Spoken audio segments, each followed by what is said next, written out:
Imagine a person who has won the modern dream. More comfort, more medicine, more entertainment, and more years ahead. What would you expect that person to feel each morning? The actual result can be surprisingly hollow, because a longer life without a reason to enter the day becomes only a longer corridor. Ikigai begins inside that tension, not with the fantasy of living forever, but with the quieter question of why a life remains worth waking up for. Ikigai by Hector Garcia and Francesc Miralles is often summarized as the Japanese secret to a long and happy life. But the book is more grounded than that phrase can sound. It is not selling one magical word. It is gathering several streams. Okinawan longevity, Japanese habits of work and attention, Viktor Frankl's search for meaning, flow psychology, community life, moderate eating, gentle movement, resilience, and the acceptance of imperfection. Its central claim is simple and demanding. Human beings do not thrive by avoiding effort. They thrive when effort belongs to a meaningful pattern. The book starts from a conversation between the authors in Tokyo. Western psychology has its language for meaning. Frankl called it the will to meaning, the human capacity to endure suffering when there is a why. Japan has another language for it. Ikigai, often translated as a reason for being or the reason you get up in the morning. The overlap matters. Meaning is not presented as a decorative idea for people who already have easy lives. Meaning is treated as a force that helps the body, the mind, and the social self stay engaged. The first strong line is this: a long life is not the same as a full life. That difference matters throughout the source. If a person adds years but loses usefulness, friendship, movement, curiosity, and a place in the world, longevity becomes fragile. If a person keeps small reasons to participate, even ordinary days can carry dignity. That is why the book uses Okinawa not as a perfect paradise, but as a living question. What kind of daily environment helps people remain active, connected, and inwardly young? Picture a person searching for purpose as if it were one hidden treasure buried under the whole life. What would you expect them to do? They might wait for a dramatic revelation, a perfect career, a huge calling, or a sentence that finally explains everything. The actual result in the book is more practical. Ikigai is usually discovered by noticing the activities, people, responsibilities, and small joys that already make life feel worth continuing. The popular four-circle diagram of Ikigai is not the main engine of this book. The authors move closer to lived experience. They point toward what keeps people active without needing applause. A craftsperson returning to the bench. A gardener checking the soil. A grandparent preparing food.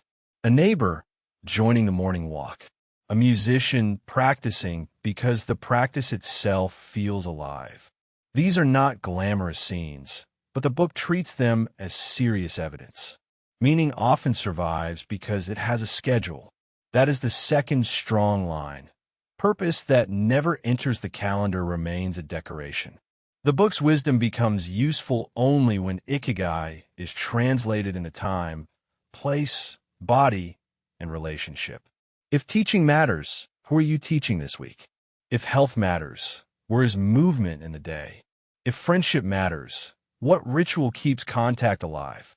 If craft matters, what small practice protects attention from noise? The book does not ask the viewer to announce a heroic mission. It asks for one visible reason to return tomorrow. This also explains why the authors connect Ikigai with happiness, but not with constant pleasure. Pleasure rises and falls. Mood changes. Work can be tiring. Family can be demanding. Health can be uncertain. Ikigai is not the feeling that everything is easy. It is the deeper orientation that says the effort has a direction. A person can be tired and still not be empty. A person can face difficulty and still feel that life has a thread worth holding. Imagine hearing about a village known for many centenarians. What would you expect the explanation to be? A secret supplement, a strict exercise program, or one exotic food? The actual result is broader and more human. In the Okinawan village of Ogimi, the book sees a whole pattern: modest food, everyday movement, close social circles, low hurry, continued usefulness, and elders who remain part of the community rather than being pushed to the edge. This is where Ikigai quietly challenges modern self-improvement. Many modern routines are built around the isolated individual. Optimize your morning, track your calories, fix your mindset, increase your productivity. The Okinawan example does not reject personal responsibility, but it refuses to make the individual the whole story. People live longer and better when the structure around them invites participation. A neighbor expects you. A garden needs you. A group gathers. A festival returns. A child recognizes you. The day calls you by name. The book describes social support groups, often called moai, as one of the practical foundations of belonging. These circles are not just sentimental friendship.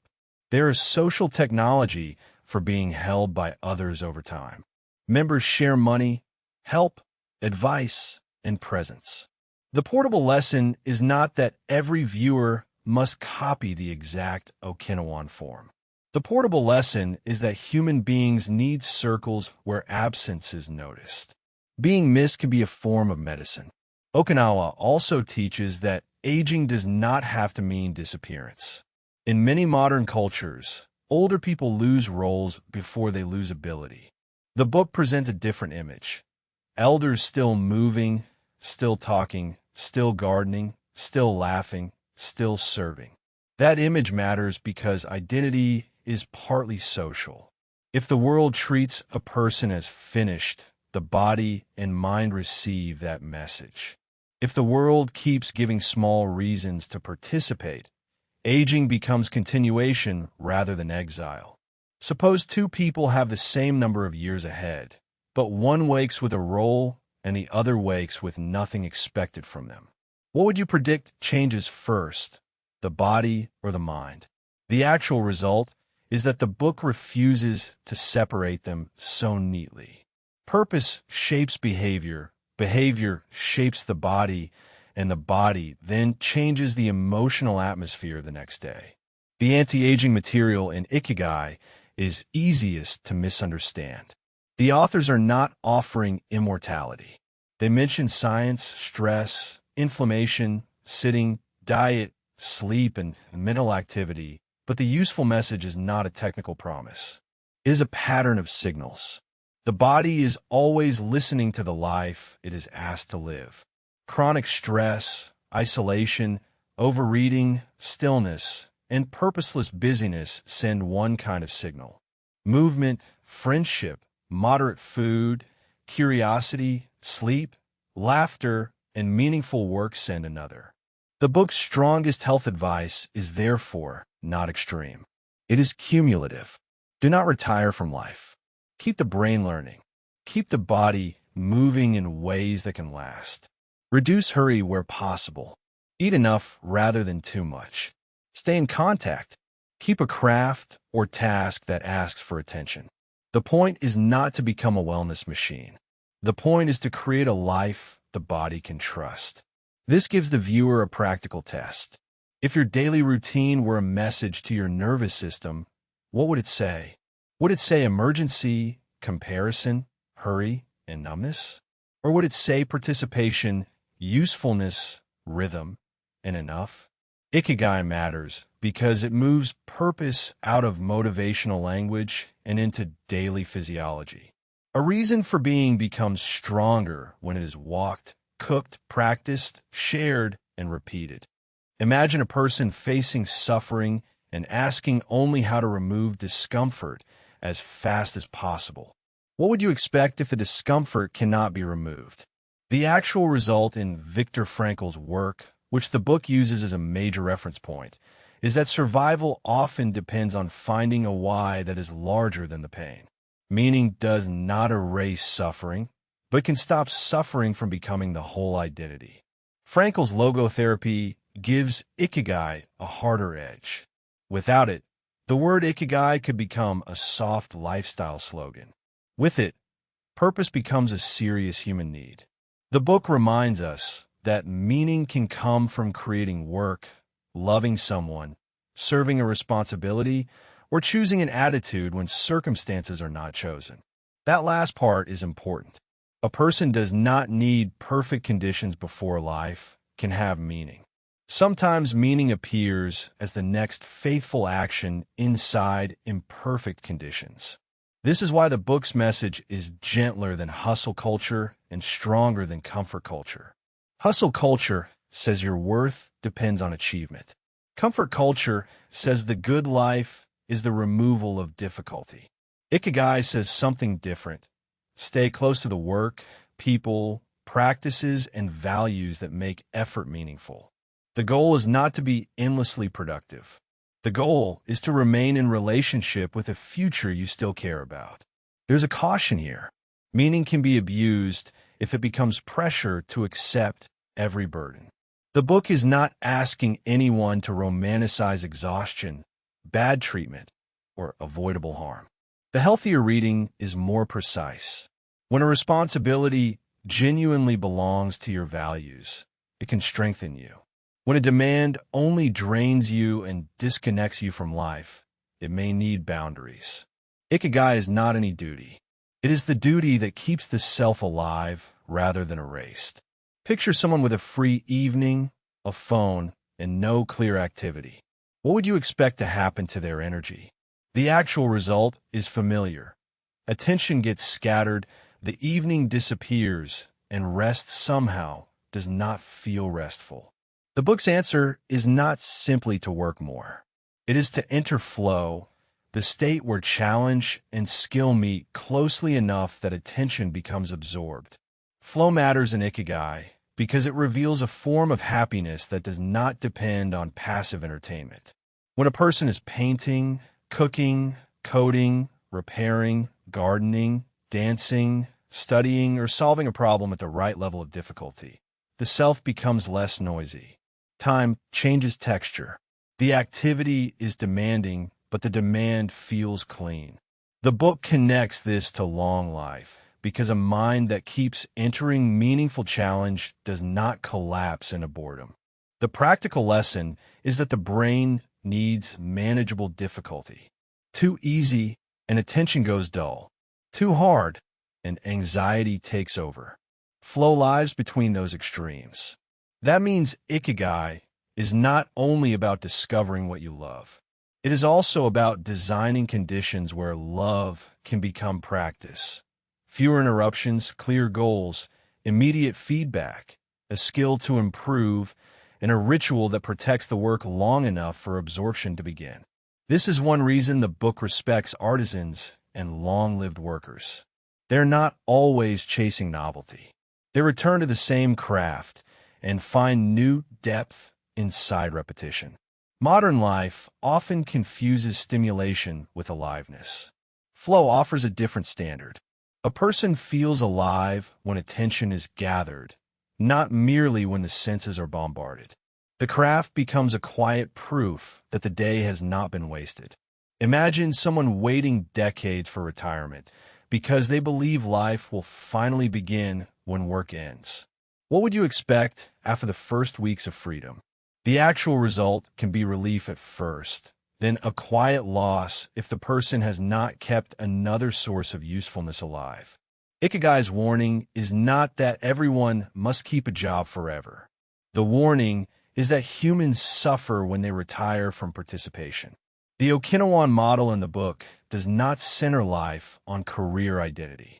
People may not define themselves by corporate titles, but they keep roles. They garden, they cook, they visit, they help, they join local rituals. They repair, teach, sing, move, and remember.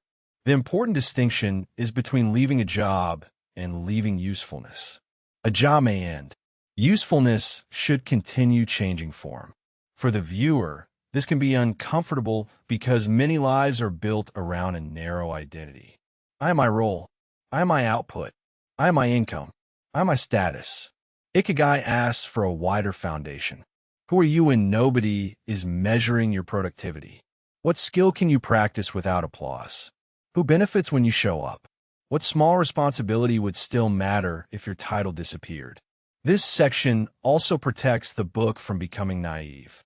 Some work is exploitative, and some people need rest from jobs that have consumed them. Ikigai is not a command to keep laboring for systems that drain the life. It is an invitation to keep a living exchange with the world. That exchange may be paid work, family care, volunteering, craft, learning, mentoring, neighborhood involvement, or spiritual practice. The form can change, but the thread of contribution should not be cut. Suppose someone asks for the Okinawan food secret and expects one ingredient to explain everything. What would you predict they want to buy? A powder, a tea, a superfood, or a strict plan? The actual result in the book is less marketable and more useful. Variety, plants, moderation, lightness, and the habit of stopping before the body is overloaded. The phrase hara hachi bu, eating until about 80% full, becomes one of the clearest practices in the book.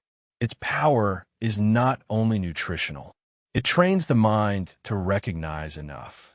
Enough is a radical word in a culture built on more. More food, more speed, more goals, more content, more comparison, more noise. Ikigai's diet lesson is partly a life lesson. A body that is always pushed past enough becomes heavy, and a life that is always pushed past enough becomes anxious. Okinawan food in the book also sits inside community and routine. Meals are not only fuel. They are rhythm, season, gratitude, and relationship. The viewer should notice this because modern health advice often isolates the body from the life around it. Count the nutrients, optimize the macro split by the correct item. Ikigai widens the frame. How do you eat? With whom? In what hurry? With what mood? What does the meal do to the pace of the day? The practical takeaway is not to imitate every ingredient. It is to practice lightness. Eat in a way that lets the body continue the day rather than recover from a meal. Choose foods that belong to the earth more than the factory. Keep portions honest. Share when possible. Let the table become a place where the nervous system hears the message. There is enough here. Imagine a viewer deciding to fix their health after months of sitting. What would you expect the first plan to look like? Often it becomes heroic, punishing workouts, dramatic targets, and a schedule that collapses after 2 weeks. The actual result in Ikigai points somewhere quieter. Long-lived people often move because life keeps asking them to move, not because they are performing intensity for an app. The book values walking, gardening, stretching, dancing, housework, social activity, and practices like yoga, tai chi, qigong, and radio taiso. These movements are not impressive in a social media sense, but they are repeatable. Repeatable matters because longevity is built from what can survive ordinary weeks. A practice that injures motivation is not superior to a modest practice that continues for years. Movement also becomes emotional. A body that moves receives evidence that life is still open. A walk is not only steps. It is weather, light, breath, neighborhood, memory, and the proof that the day can change state. A garden is not only exercise. It is bending, noticing, waiting, caring, and returning. The body likes reasons better than commands. The viewer can translate this immediately. Put movement next to something meaningful. Walk to call someone. Stretch before reading. Garden to feed the table.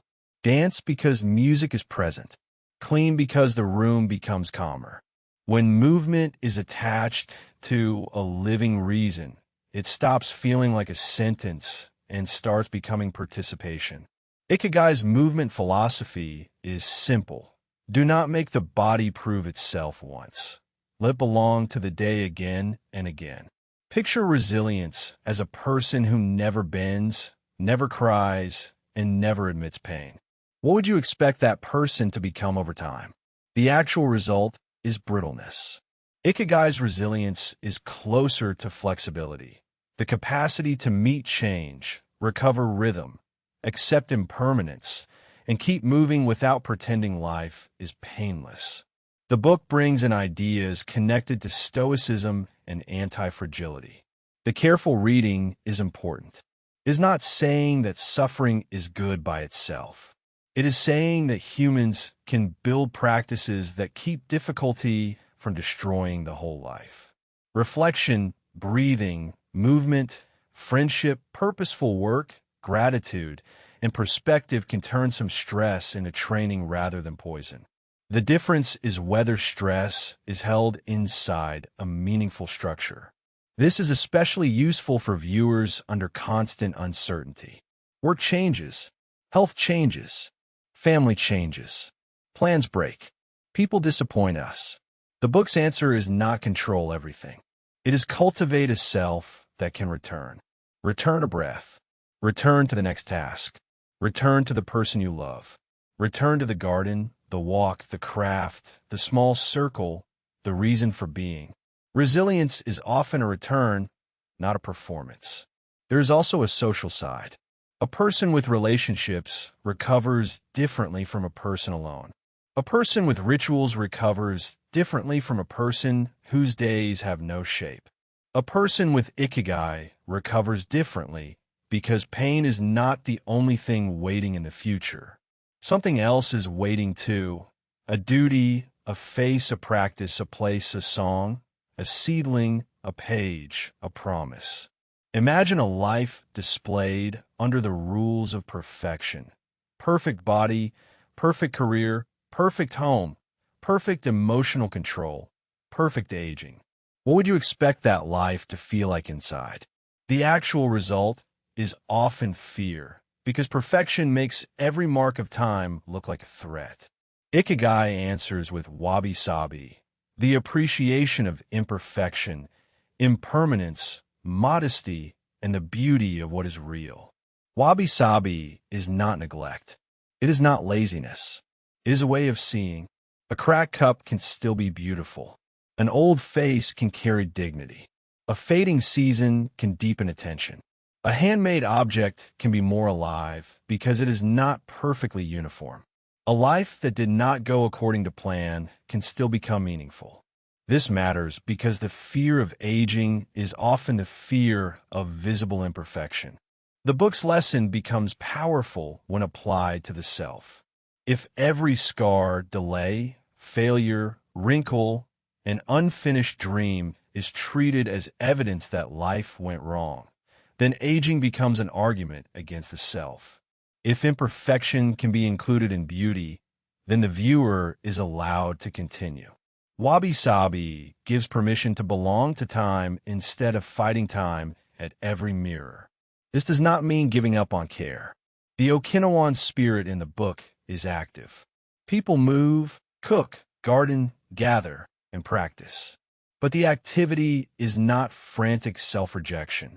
It is care without hatred, repair without shame, simplicity without emptiness, acceptance without collapse. A life can be worked on without being despised. Suppose the ending of the book were only a checklist of habits. What would you expect a viewer to do? They might write the list, feel inspired for a day, and then forget it. The actual result is stronger when the rules are read as one pattern. Stay active, take it slow, do not fill the stomach, surround yourself with good friends, get in shape for the next birthday, smile, reconnect with nature, give thanks, live in a moment, and follow your Ikigai. These rules are not separate tricks. They form an ecosystem. Staying active protects purpose. Taking it slow protects attention. Eating lightly protects energy. Friendship protects belonging. Movement protects the body. Smiling protects social warmth. Nature protects perspective. Gratitude protects perception. Presence protects the only day we can actually live. Ikigai gives the whole system direction. Read this way, the book is not asking for a total reinvention. It is asking for a rebalancing. Modern life often pulls the elements apart. We work without presence, eat without gratitude, move only as punishment, rest with distraction, age with fear, and chase purpose without community. Ikigai recombines what should not have been separated.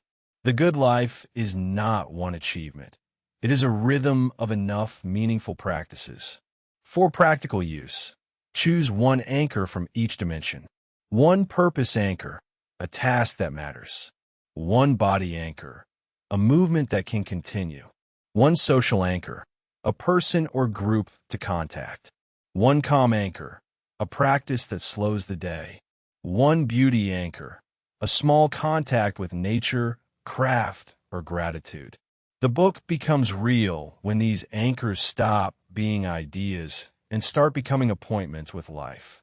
Imagine a viewer hearing all this and thinking, "That sounds beautiful, but I do not live in a village by the sea." What would you expect them to do next? They might dismiss the book as unrealistic. The actual result should be translation, not imitation. The viewer does not need to copy Okinawa.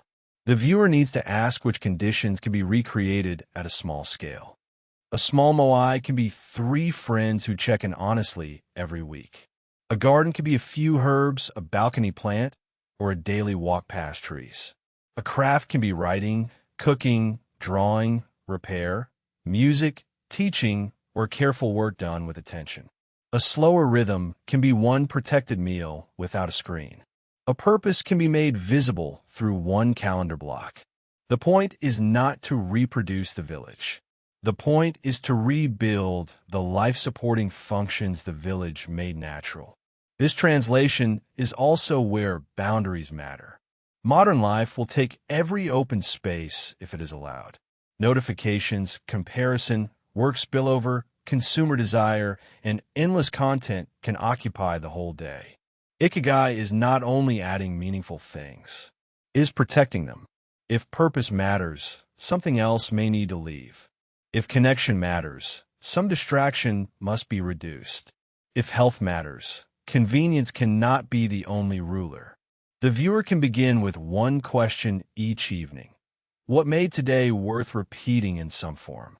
The answer may be small: a conversation, a walk, a paragraph, a meal, a useful task, a quiet prayer, a laugh, a solved problem. That answer is a clue. Ikigai often arrives not as thunder, but as a pattern of small moments that keep asking to be protected. Suppose a powerful idea becomes popular online. What would you expect to happen to it? The actual result is that it often becomes simpler, shinier, and less useful. Ikigai can be flattened into a diagram, a productivity slogan, or a promise that if you find your passion, everything will become clear. The book is better than that when read carefully. One caution is that purpose should not become another form of pressure. If every moment must prove a grand mission, life becomes heavy. Ikigai includes modesty. A reason for being can be quiet. It can be caring for someone, practicing a craft, keeping a garden, serving a small community, or bringing attention to work that will never be famous. The size of the audience does not determine the reality of meaning. A second caution is that longevity should not become moral superiority. People age differently for many reasons: genetics, illness, poverty, trauma, work conditions, access to food, social support, and luck. Ikigai offers helpful patterns, not a courtroom. The compassionate reading is to take what can be practiced without blaming people for every hardship their bodies carry. A third caution is cultural humility. Okinawa is not a prop for Western self-improvement. The book invites readers to learn from a place, not consume it as a trend. The more respectful application is to notice principles, then adapt them honestly. Community, moderation, movement, purpose, attention, resilience, and acceptance. The goal is not to wear another culture as decoration. The goal is to let its wisdom ask better questions of our own routines. Imagine reaching the end of the book and expecting one final secret. What would you expect the secret to be? The actual result is not a secret at all. It is a return to the ordinary with new seriousness. Wake with a reason. Move the body. Eat lightly. Keep friends close. Practice attention. Stay useful. Accept imperfection. Meet difficulty with flexibility. Let the day contain enough beauty that tomorrow can call you back. The beauty of Ikigai is that it does not separate meaning from maintenance. Purpose is not floating above life. It is inside the maintenance of life. Shopping, cooking, walking, visiting, repairing, practicing, cleaning, planting, learning, listening, and showing up. These small acts can look too ordinary to matter until they are removed. Then the person discovers that the ordinary was holding the life together. The book's deepest promise is not that everyone can become a centenarian. No book can promise that honestly. The promise is that the years available to us can become more inhabited. A person can live with more presence, more connection, more usefulness, and more peace.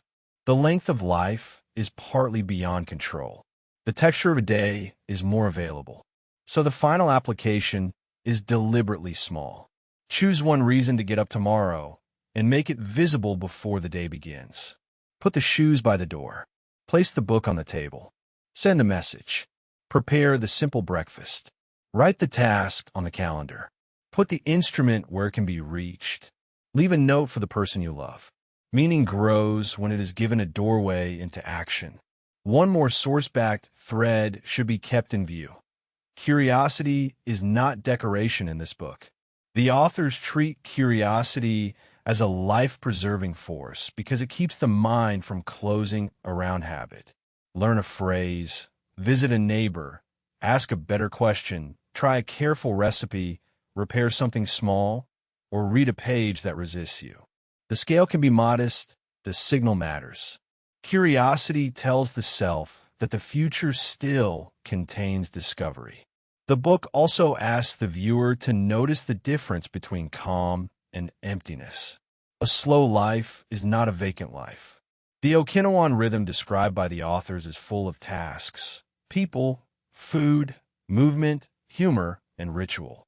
Its slowness is not passivity. It is pacing. A person can be deeply active without being frantic, and that may be one of the hardest translations for a culture that confuses urgency with importance.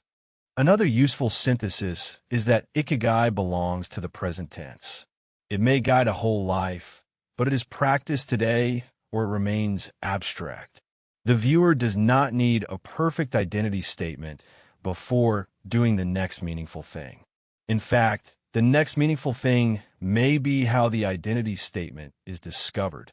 Action often clarifies purpose more honestly than thinking alone. Finally, the book's gentleness should not be mistaken for weakness. The practices are small because life is built from small repetitions. Moderation, movement, gratitude, friendship, craft, and acceptance are not dramatic, but they are durable. A dramatic change can impress the mind for a week. A durable rhythm can carry a life for decades. Imagine someone who already knows that music, family, service, and walking make life better, but never protects time for any of them. What would you expect to happen after another month of urgency? The actual result is that purpose becomes known but unlived. That is why protection matters as much as discovery. There is also a useful distinction between finding Ikigai and protecting Ikigai. Finding it may begin with reflection, but protecting it requires design. A person may know that family, music, service, reading, prayer, nature, or craft gives life meaning, yet still let the whole week be consumed by urgency. The book becomes more practical when the viewer asks what must be guarded. Purpose needs space, and space usually has to be defended from noise. Imagine a person with hundreds of contacts but no repeated ritual of belonging. What would you expect when trouble arrives? The actual result is that social quantity does not become support unless contact has rhythm, trust, and shared obligation. The source also returns to the importance of friendship without making friendship sentimental. Companionship changes behavior. People who belong somewhere are more likely to leave the house, share meals, move, laugh, remember stories, and survive discouragement. A friendship circle is not only emotional support, it is a rhythm generator. It gives the weak recurring points of contact, and recurring contact keeps the self from shrinking into private worry. The author's use of Okinawa also suggests a different meaning of wealth. Wealth is not only money stored for the future. It could be a neighbor who checks on you, a body that still carries you to the market, a routine that gives shape to the morning, a skill your hands remember, a table where food is shared, and an elder whose experience is still requested. These forms of wealth are easy to ignore until a life becomes materially comfortable but socially thin. Imagine a viewer who believes purpose must equal a prestigious career. What would you expect when the title changes or the job ends? The actual result is that a narrow identity can collapse, while a wider sense of usefulness can move into new forms. The book's treatment of work deserves another careful turn. Work is not automatically Ikigai, and Ikigai is not automatically work. Some people find meaning through profession, but others find it through care, devotion, beauty, faith, family, community, or learning. The mistake is to reduce purpose to career branding. The better question is where your energy becomes useful without making your soul disappear. That question can be answered inside work, outside work, or across several small roles. Attention may be the hidden bridge between all these ideas. Without attention, food becomes consumption, friendship becomes contact management, movement becomes a metric, work becomes output, and rest becomes scrolling. With attention, the same acts regain texture. The meal has taste. The conversation has presence. The walk has weather. The work has craft. Ordinary life matters here because attention can turn it from background into belonging.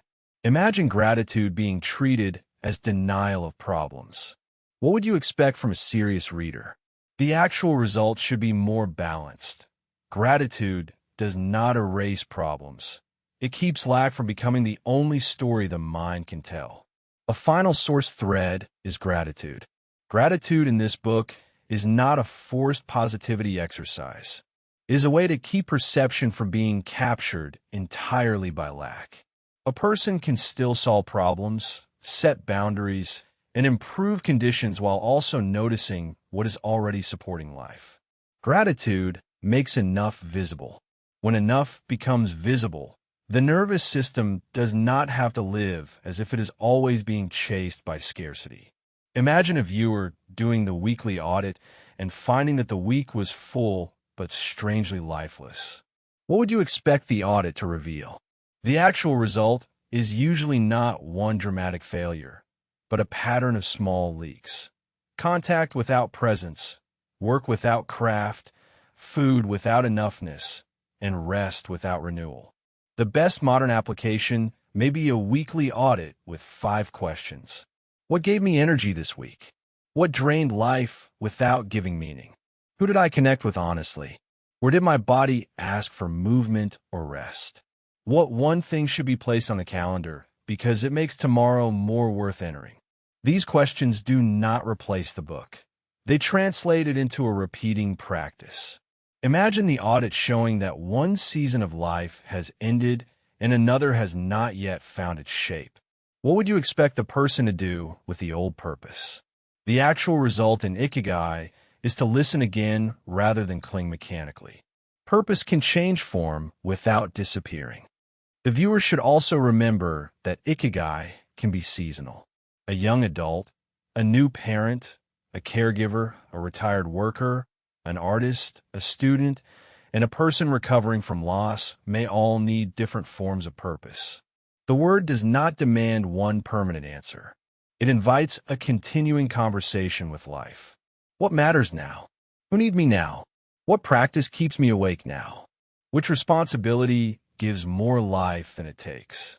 The Okinawan material also gives a quieter warning about loneliness. Loneliness is not only the absence of people nearby, it is the absence of reliable participation. A crowded city can still produce lonely lives if no one expects us, no one shares rituals with us, and no one needs our presence in a concrete way. The book's community lesson is therefore practical. Build repeated contact, not occasional sentiment. Repetition is what turns contact into belonging. Imagine loneliness being treated as a problem solved only by willpower. What would you expect Ikigai to show instead? The actual result is that structure matters. Repeated rituals make belonging easier to practice when mood and motivation are weak. This is why rituals matter. A weekly meal, a morning walk, a shared prayer, a garden visit, a phone call at the same time, a local group, a class, a volunteer duty, or a small family routine can become the bones of a life. Rituals reduce the need to reinvent meaning every day. They say, this is where we return. The modern viewer may need ritual more than inspiration because inspiration fades, while a good ritual waits. The book's relationship with time is also worth naming. It does not treat time as an enemy to defeat. It treats time as the material from which a life is made. Aging, seasons, repetition, practice, memory, and impermanence are not side issues. They're the field where meaning appears. A person who fights time at every point may miss the forms of beauty that only time can create. That changes how we read the book's advice to take it slow. Taking it slow does not mean having no ambition. It means refusing the speed that makes the day uninhabitable. Many people move quickly because they're afraid to feel what their life has become. Slowness can reveal discomfort, but it can also reveal beauty. It lets the viewer notice whether the current path still has a reason inside it. The book's idea of staying active also has an inner dimension. Mental activity is not the same as anxious rumination. The authors value learning, challenge, curiosity, and engagement, not the endless replay of worry. A mind can be very busy and still be trapped. A mind becomes younger when it keeps meeting reality with fresh attention. That freshness can come from study, craft, conversation, travel, service, language, music, or honest observation. There's a moral humility in this. Ikigai does not make the viewer the center of the universe. It keeps asking how the self is connected to neighbors, work, food, land, elders, children, memory, and tomorrow. Purpose becomes healthier when it is relational. A purely self-centered purpose easily turns into performance. A relational purpose keeps asking what life is asking from us, not only what we are trying to get from life. The source also lets us distinguish peace from passivity. Peace is not the absence of effort. The centenarian image in the book is active. People keep walking, cooking, tending, laughing, and helping. The peace comes from alignment, not from inactivity. When effort is aligned with values and community, it can feel steady. When effort is only a chase for status, it often produces agitation even when it succeeds. Imagine someone believing it is too late to rebuild meaning because youth, health, or career momentum has changed. What would you expect Ikigai to answer? The actual result is gentler. A small, meaningful act can still reopen participation.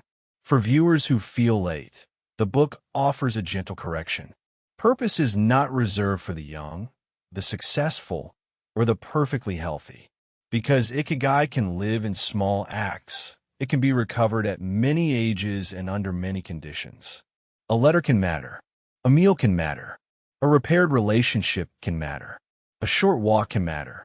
A daily prayer can matter. The scale of the act does not cancel its meaning. The final synthesis also includes acceptance of limits.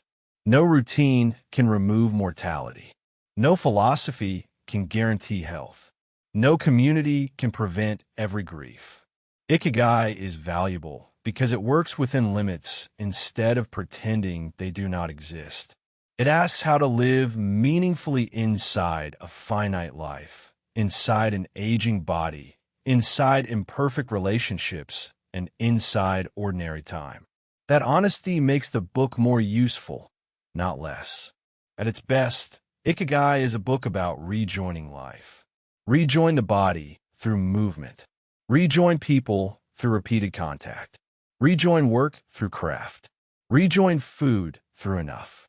Rejoin time through wabi-sabi. Rejoin difficulty through resilience. Rejoin tomorrow through one reason arise. The book's many ideas become one gesture. Do not drift out of your own life. The concept also asks for patience. A reason for being may not announce itself in one dramatic insight. It may be inferred from what repeatedly brings responsibility, warmth, attention, and usefulness. The viewer can look backward and forward at the same time. When have I felt most alive, and what future act would make that aliveness useful to someone else? This patient search protects the viewer from copying another person's purpose. Okinawan elders, craftspeople, authors, neighbors, and friends can inspire us, but they cannot hand us a finished life. Ikigai has to be local. It has to fit the body, relationships, skills, wounds, place, and season of the person practicing it. Borrow the principle, then let the form become honest. The book's practical spirituality is visible here. Even without using heavy religious language, it treats life as something to answer. The day gives materials, breath, food, people, work, weather, memory, aging, loss, beauty. Ikigai is the answer formed by how we arrange those materials. A good answer does not need to be loud. It needs to be lived. That is why the ending should feel calm rather than triumphant. The viewer is not being asked to conquer life. The viewer is being asked to participate more faithfully.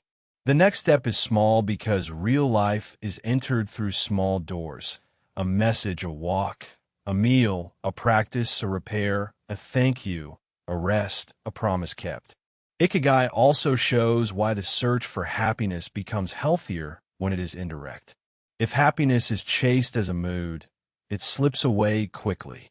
If happiness is approached through meaningful work, friendship, movement, enough food, gratitude, and presence, it appears as a byproduct of being rightly involved.